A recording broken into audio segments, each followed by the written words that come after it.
నమస్తే, welcome to చిత్రసీమ.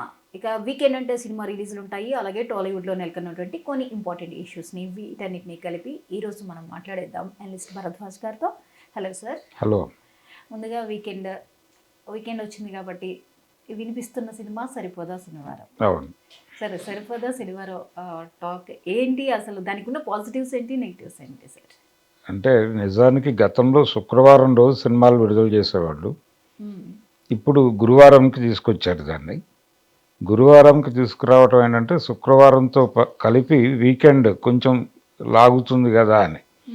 అంటే మరి 3 రోజులు వీకెండ్ కాకుండా 4 రోజులు అయితే కొంచెం కలెక్షన్స్ బెటర్గా ఉంటాయని వీళ్ళ ప్రోగ్రాం. అందుకని గురువారం రోజు రిలీజ్ చేశారు సినిమాని. అయితే ఇది చాలా మంచి టాపిక్ తీసుకున్నాడు వివేక్ ఆత్రేయ గారు, డైరెక్టర్. సరిపోదా శనివారం అనేది, అంటే యాంగర్ మేనేజ్మెంట్ అనేది ఈ సినిమాలో ప్రధానంగా అతను తీసుకున్నటువంటి పాయింట్. ఈ యాంగర్ మేనేజ్మెంట్ అనేది చేయటానికి ఒక విపరీతంగా ప్రతి విషయానికి ఆవేశపడేటువంటి ఒక కుర్రాడిని వాళ్ళ మదర్ గైడ్ చేస్తుంది. నీకు వారం అంతా ఎవరి మీదైనా కోపం వస్తే అవన్నీ నోట్ చేసుకో, తప్ప ఎవరి మీద అటాక్ చేయకు. ఈ నోట్ చేసుకున్నవన్నీ శుక్రవారం కూర్చుని రివ్యూ చేసుకుని ఇంకా కోపం మిగిలి ఉంటే ఎవరి మీద మిగిలిందో వాళ్ళ మీద టార్గెట్ చేసి దాడి చేయి, అంతవరకే. అది సరిపోదా శనివారం అనేది. ఒకవేళ శనివారం సరిపోకపోతే ఆదివారం కొనసాగించాలా వద్దా అనేది సమస్య. ఆదివారం కొనసాగించాలా వద్దా అనేది చెప్పకుండా మదర్ చనిపోతుంది. దాంతో ఇతను శనివారం వరకు పరిమితం అవుతారు. దాంతో నైట్ 12 దాటిన తర్వాత అటాక్ చేయడు. అటాక్ చేయాలనుకున్న వ్యక్తి 12 తర్వాత దొరికినా వదిలేస్తాడు అతను పర్మనెంట్గా.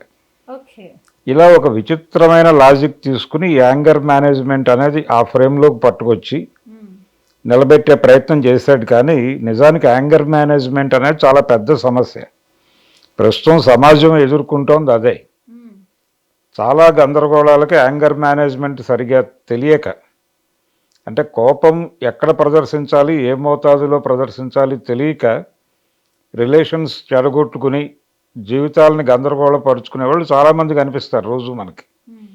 దీన్ని ఎంటర్టైనింగ్గా చెప్పుంటే బాగుండేది. అలా కాకుండా ఇతను ఇంకో డిఫరెంట్ జానర్లో వెళ్ళే ప్రయత్నం చేశాడు.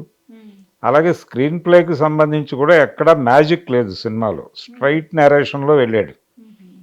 ఈ శనివారం ఏమిటి అనేది కొంచెం దాన్ని హుక్ చేసి ఏ సెకండ్ హాఫ్లోనో రివీల్ చేసి ఉంటే ఒక 10 నిమిషాల్లో దాన్ని వివరించి దాన్ని అక్కడికి పరిమితం చేసుంటే సినిమా బెటర్గా ఉండుండేది. స్ట్రైట్గా అలా నెరేట్ చేసుకుంటూ వెళ్ళిపోతాడు కథని. అది కొంచెం ఇబ్బంది పెట్టింది. అంటే ఆడియన్స్కి పెద్ద థ్రిల్ ఏమి ఉండదు సినిమాలో.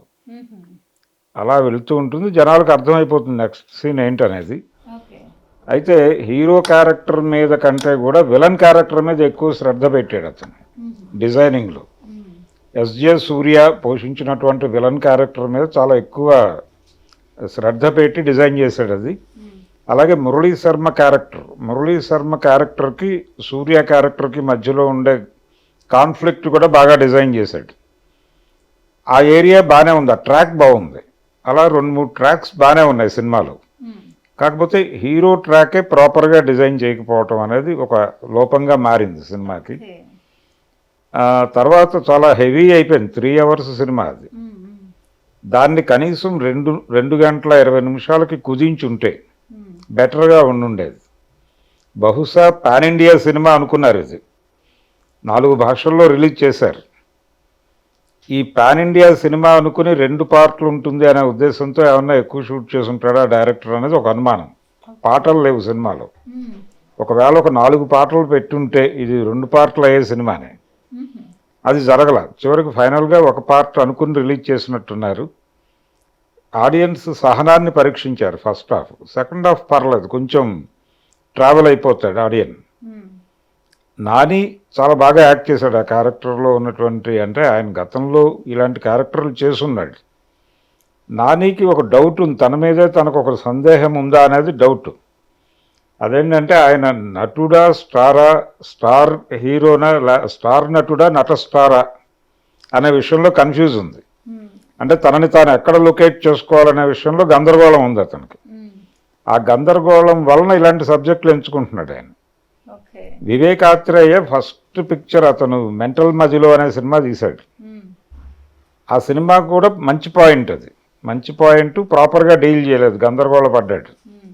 రెండో సినిమా ఎంటర్టైనింగ్గా నడిపాడు, బ్రోచేవారు ఎవరురా, అది పాస్ అయిపోయింది. ఆ తర్వాత అంటే సుందరానికి అన్నాడు ఈయనతోనే, నానితోనే, అది కూడా మిక్స్డ్ టాక్తోనే నడిచింది, అబోవ్ యావరేజ్గానే నడిచింది.